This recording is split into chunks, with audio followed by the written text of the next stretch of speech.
Hi, it's Andy Barker here again for RehabRoom. Recently, you might have seen my previous video blogs, but I've launched an ebook up on my website, which is rehabroom.co.uk. All the details about how to get the ebook are up there on the site. So I basically titled the ebook 5 Steps to Get a Job in Professional Sport. So this video post is going to talk through one of those steps I speak about, and the step I talk about is about learning how to write.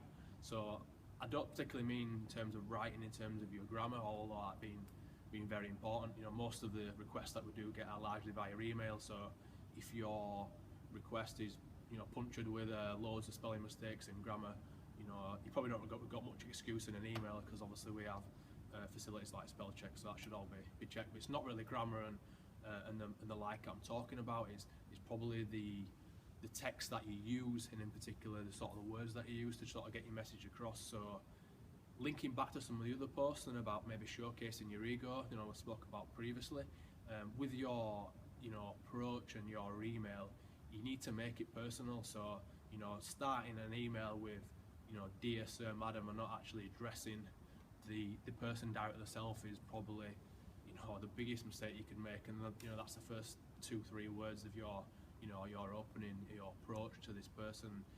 I read that and that just looks to me though that person couldn't really be asked to find out my name. It's not hard to find out who is the lead physio or the lead S&C or the lead sports scientist, and what roles people are at their respective clubs. If you go on the club's website, it'll give you all that information. So that straight away to me just sort of says that this person's probably gonna obviously gonna contact various clubs, which is obviously normal. That's what I did as a junior physio, and to try and get experience. But it probably shows probably a lack of effort in terms of research to try and make that initial email, that initial contact personal. So that's the sort of thing I'm talking about when I talk about how to learning how to write. So I'm not again talking about grammar.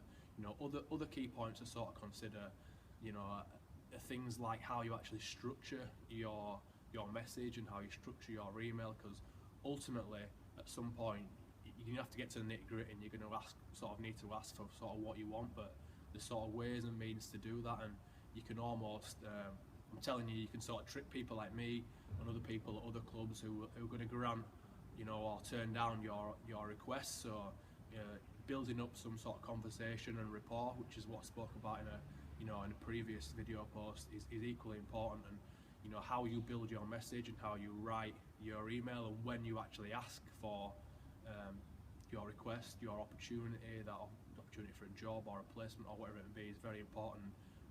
But before that, actually how you're structuring those emails prior to actually asking is vitally important. How you actually put the structure together in terms of how your email is actually going to look is also vitally important. You don't want to get your important points mixed up in less important things. So you need to be quite structured and quite logical, and you need to often be quite to the point.